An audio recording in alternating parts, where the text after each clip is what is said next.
va se poser la question, tu concluais Jean-Baptiste sur la question des a priori potentiels de la part de l'éleveur. Bah, ça tombe bien, là aussi, on va demander à un éleveur de nous dire ce qu'il en pense. Euh, avec donc Étienne Fourmont, qui est éleveur de vaches laitières dans la Sarthe. Exactement. Tu es connu parce que tu es youtubeur, mais tu es accessoirement, voilà, pas que youtubeur, tu es avant tout éleveur. Et donc avec toi, on va parler de bien-être animal, mais aussi de bien-être des éleveurs. Du coup, ma première question est simple, comment ça va? Bah, ça va plutôt bien. On a eu de l'eau, ce qui nous manquait un petit peu depuis 15 jours, donc on n'est jamais content du temps. Mais non, mais ça, en ce moment, ça va plutôt bien avec des vaches en bonne santé, de la production laitière et des outils numériques qui m'aident beaucoup dans mon quotidien. Bah alors justement, quelques mots peut-être sur l'exploitation pour démarrer. Ouais, donc moi je suis installé en Sarthe depuis 2006, donc ferme laitière de plaine Grand Ouest, polyculture élevage classique, 80 vaches laitières, 90 hectares et deux robots de traite. Donc depuis déjà maintenant 21 ans, on est équipé en robot de traite. Oui. Là, je viens de les changer au mois de mai, où on est passé de 2 à 2 à 2 à 5. Donc la marche était haute, On mais parle là de différentes versions d'un robot. La première version ouais, A2, la version A5. voilà, c'est chez Lely, les versions, c'est A2, A3, A4, A5. Donc là, on a la dernière version hein, qui est sortie il y a 2 ans. Donc là, on est sur la version A5 et robot pour repousser le fourrage aussi. Et robot pour aspirer les déjections des vaches pardon, aussi. D'accord, donc on voit que à la fois c'était tes parents, hein, je crois, qui étaient équipés dès 1999. Tu disais il y a déjà 20 ans, plus de 20 ans que Ouais, vous êtes ouais, ils ont équipés. acheté leur premier robot, un Lely A2, en 1999. Donc c'était encore en francs à l'époque. Hein. Et c'était dans les premiers en France, dans les 40 premiers en France. Ouais, donc t'es Euh, précurseur, on va dire. Quelles Pardon? étaient leurs motivations premières à l'époque? Alors, leur motivation à eux, c'était ils en avaient marre de brancher les vaches matin et soir. Ils voulaient pas arrêter le lait, évidemment, mais la contrainte de la traite matin et soir, pour eux, c'était rébarbatif. Et donc, ils voulaient s'en extraire et ils ont choisi ce qu'il y avait à l'époque. Le seul robot qu'il y avait à l'époque, c'était le Lely, quoi, A2. D'accord. Et donc pour toi maintenant aujourd'hui, donc on a compris qu'au-delà de ce premier robot de traite, tu as un robot repousse-fourrage, un ramasseur de déjection, j'imagine des applications smartphone associées et puis des logiciels de gestion. Quels Exactement. apports pour toi et ton activité? Alors moi, ce que ça va m'apporter au quotidien, bah, c'est évidemment beaucoup plus de souplesse en termes de temps de travail, où j'ai pas le matin à commencer la traite à 6 heures et puis l'après-midi à 17 ou 18 heures. Donc il y a ce gros aspect-là qui va rentrer en compte. Donc souplesse de travail, gain de temps aussi évidemment, puisqu'il y a des jours où et je vais là en ce moment, il y a plus de vélage, la saison des vélages est terminée, donc les vaches sont bien habituées au robot de traite. Donc voilà, si je peux y passer qu'une demi-heure, maximum trois quarts d'heure dans le troupeau si tout se passe bien. Donc gain de temps, parce que si je devais faire la traite, il me faudrait au moins 2 ou 3 heures dans la journée. Donc gros gain de temps.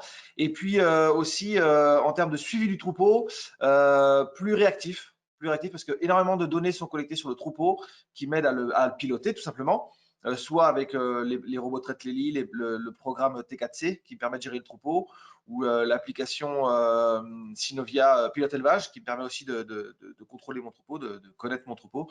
Donc tous ces outils-là qui m'aident au quotidien à être plus réactif sur le bien-être animal. Bah justement, peut-être un exemple de réactivité ou de bénéfice en termes de bien-être animal des différents outils que tu proposes, notamment peut-être le robot de traite. Ouais, bah déjà, c'est par rapport, comment dire, à la circulation dans le bâtiment comment dire, à l'état des vaches. En fait, les vaches sont entre guillemets plus calmes avec un robot de trait parce qu'en fait, elles vivent leur vie dans le bâtiment. Il y en a certaines de toute leur vie dans le bâtiment, je vais m'en occuper peut-être que 4 ou 5 fois. Bon, c'est pas toutes les vaches évidemment, mais voilà, elles passent au robot de traite régulièrement, il n'y a pas de souci. À la limite, le seul moment où je vais vraiment m'en occuper, ça va être le vélage et le tarissement. Mais sinon, elles vont très bien vivre leur vie dans le bâtiment tout au long de l'année. Donc voilà, c'est vraiment ce point-là qui va être le plus important. Et puis, donc ça, des robots de traite. Et puis aussi, plus de réactivité sur la santé des vaches, parce que le robot me traite, me donne la qualité du lait, la température du lait, la rumination des vaches, les chaleurs des vaches aussi, évidemment. Donc ça me permet d'être beaucoup plus réactif si jamais il y avait, entre guillemets, un souci au niveau des vaches. Là, on parle des vaches, mais pour toi, en tant qu'éleveur, est-ce que ces technos, et le robot ou d'autres, te permettent d'être mieux dans tes baskets, dans tes bottes, quant à la gestion de ton exploitation? Alors ça, c'est moi personnellement, oui, parce que bon, déjà, j'adore tout ce qui est numérique, j'adore tout ce qui est robotique, donc forcément, On a être compris qu'on était travailler dans dans une des famille de geeks. ouais, c'est exactement ça. Donc je suis très geek, donc j'adore tous ces outils-là. Donc forcément, si je suis entre guillemets, enfin, je suis heureux de travailler avec ces outils-là, je suis heureux au travail, et donc ça aide à mon bien-être personnel. Et puis voilà, ça m'apporte au quotidien bah, plus de liberté, plus de souplesse dans mon travail aussi, et donc être plus serein avec les animaux en fait. Ce qui vaut pour toi, vaut peut-être pas pour tous les éleveurs. Exactement. Après, ça dépend vraiment à chaque éleveur de décider comment il a envie de travailler. Les robots de traite, moi, les A2 qu'on avait, le premier, on l'a acheté enfin, mes parents l'ont acheté en 1999. Et le deuxième A2, parce qu'on en a rajouté un en 2008, moi je me suis installé en 2006, et en 2008, on a rajouté un deuxième robot A2 qu'on a acheté d'occasion. On l'a acheté à des jeunes qui venaient de s'installer sur la ferme qu'ils avaient reprise, et qui préféraient revendre le A2 pour mettre une salle de traite classique. Parce que voilà, dans leur conception des choses, c'était mieux pour eux de faire la traite matin, soir, point barre, de pas à la limite en entendre parler dans la journée ou la nuit, parce que ça peut arriver que le robot de traite se mette en alarme la nuit. Heureusement, c'est rare, mais ça peut arriver. Donc, dans leur état d'esprit, c'était mieux pour eux de faire la traite à la main, dans une salle de traite classique, que des robots de traite. Ouais, de cadrer les contraintes ou cadrer cette exigence de traite et la gestion des problèmes associés à des heures fixes. Euh, Exactement. et peut-être que déranger n'importe quand, potentiellement, n'est pas confortable pour d'autres profils d'éleveurs. Quels sont Ouais. tes projets en cours et du coup, comment les solutions numériques dont tu disposes s'adaptent à ces projets en cours ou est-ce que tu vas devoir prendre d'autres solutions? Alors, les projets en cours, il y a deux gros projets en cours. Il y a le projet de mettre les vaches en pâturage, où là, ça va être. Alors, c'est une révolution sur la ferme parce que ça fait 40 ans que les vaches, nous, sont rentrées en bâtiment et qu'elles ne sortent plus en pâturage. Donc, c'est un gros bouleversement sur l'exploitation. Là aussi Alors, pour donc, répondre à des exigences de cahier des charges, hein, de la laiterie à laquelle tu livres ton ouais, lait. ouais, ça va deux choses importantes. C'est pour le cahier des charges de la laiterie et par rapport aux attentes sociétales du consommateur qui veut voir des vaches en pâturage. Donc il y a ces deux points-là. Alors, au niveau des vaches qui vont sortir en pâturage, les outils numériques, moi, ça va être le robot de traite pour l'instant, sur me dire ben, quand est-ce que les vaches passent moins qu'avant, plus ça m'étonnerait, mais est-ce qu'elles passent un peu moins, est-ce qu'elles passent à des horaires différentes, quand est-ce qu'elles sortent, quand est-ce qu'elles sont à l'intérieur du bâtiment pour passer au robot de traite, la rumination, savoir si est-ce qu'elles ruminent plus ou moins, leur mouvement, est-ce qu'elles sont plus en mouvement ou moins en mouvement. Tout ça, le robot de traite va m'aider à analyser tout ça et à voir le pâturage, bah, comment je le pilote. Est-ce que je les laisse aller la nuit, la journée, à quel horaire, voilà, il y a tous ces facteurs-là qui vont être pris en compte. Et le deuxième gros projet, c'est un projet assez récent bah, pareil, d'automatiser l'alimentation des vaches par un robot d'alimentation. D'accord. Et c'est un point important que tu soulignes, c'est que avoir un robot de traite et faire sortir les vaches en pâturage, c'est pas forcément antinomique, même si c'est pas toujours si simple, j'imagine. Non, c'est pas antinomique parce qu'il y en a déjà qui le font depuis, bah, qui l'ont toujours fait, hein, j'ai envie de dire.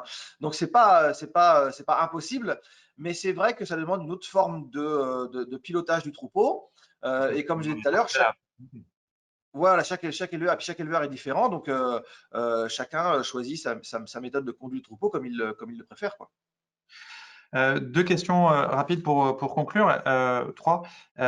Est-ce que ça a remis en cause ta façon de travailler par rapport à la façon dont travaillaient tes parents? Même si on a compris qu'ils étaient eux-mêmes déjà particulièrement engagés dans le sujet. Ouais, ouais, moi honnêtement, personnellement, ça va pas bouleversé ma façon de travailler, puisque quand je me suis installé, c'était déjà en place, et que voilà, même bien avant que je m'installe. Donc ça n'a pas bouleversé ma méthode de travailler. Ça a bouleversé évidemment celle de mes parents, parce que pour eux, c'était une marche énorme. Même si moi, ça a beaucoup changé le fait d'avoir mis des A5, puisque j'ai déplacé dans le bâtiment. Je ne les ai pas mis au même endroit. Donc j'ai revu la circulation des animaux dans le bâtiment pour gagner encore en confort, bien sûr, en bien-être animal et en efficacité technique et économique, évidemment. Donc, ça a quand même été un petit bouleversement pour moi. Donc, c'est vraiment ça qui a changé, quoi. Et du coup, est-ce que tu considères que ça t'a rapproché ou éloigné de tes animaux? Notamment le robot, hein, qui est quand même le sujet emblématique dans ton exploitation.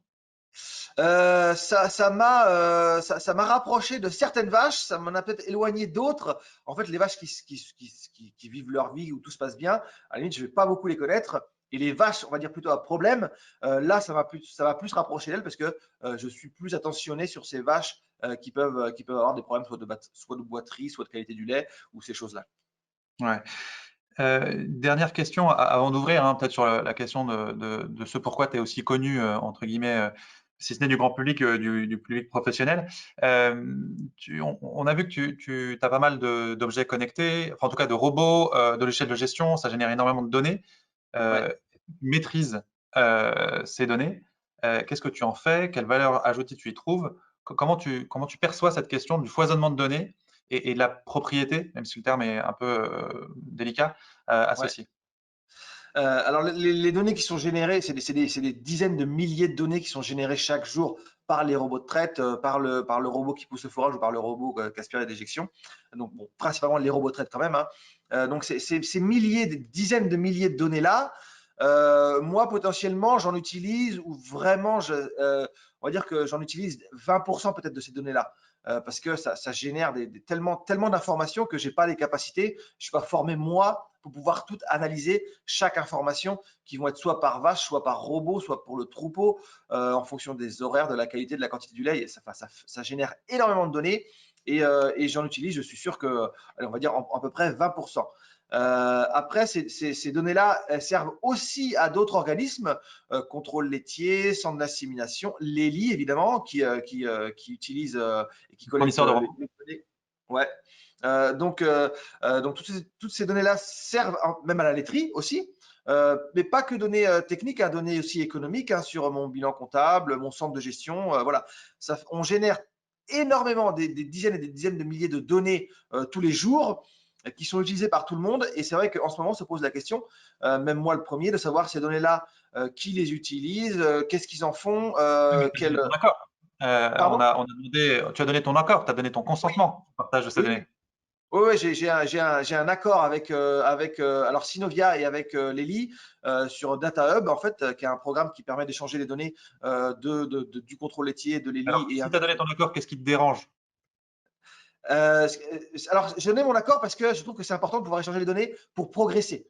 Parce que c'est évidemment que je ne vais pas rester chez moi avec mes données, je ne sais pas toutes les analyser. Donc, pour progresser, pour évoluer sur la ferme, il faut qu'on échange les données avec des spécialistes d'analyse de ces données-là. Donc, je suis d'accord pour les échanges. Ce qui me pose plus question, c'est le bénéfice qui est généré par ces données-là, comment il est utilisé et quelle est à la limite la part qui devrait potentiellement me revenir. Est-ce que c'est qu'une question de retour et de contrepartie financière? Il y a aussi peut-être l'idée que bah, toi, toutes tes données, tu es mise à nu au travers de ce partage de données et que Ouais. la réciproque, elle n'est pas toujours vérifiée.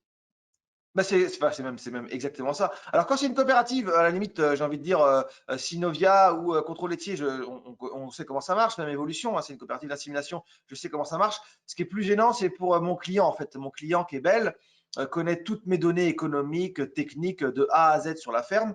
Moi, potentiellement, je connais très peu de choses de lui. En termes d'équilibre de négociation avec mon client, c'est vrai que lui est beaucoup plus favorisé que moi par rapport à ces données-là, quoi. Et c'est là que ça devient gênant, c'est-à-dire que les fermes, les exploitations agricoles, mais peu importe l'élevage, hein, que ce soit en lait, en volaille, en n'importe quoi, en porc ou grande culture, on est disséqué, analysé, toutes nos données sont connues, utilisées. Et par contre, et nous, souvent, on ne connaît pas ou on ne sait pas à quoi elles servent des fois. Ah, je trouve qu'intéressant voilà, de réévoquer cette question de la réciprocité des échanges, qui peut être aussi un frein ou en tout cas une crainte de certains éleveurs qu'on retraduit un peu trop rapidement peut-être autour de la question de ce sont mes données qu'on exploite, etc. Mais c'est un peu plus fin que ça et on touche du doigt là une question intéressante. Pour conclure, le numérique, c'est aussi un moyen pour toi de communiquer Oui. sur l'élevage, le bien-être animal. Euh, Pourquoi est-ce que tu utilises YouTube, Twitter, pour partager ton expérience?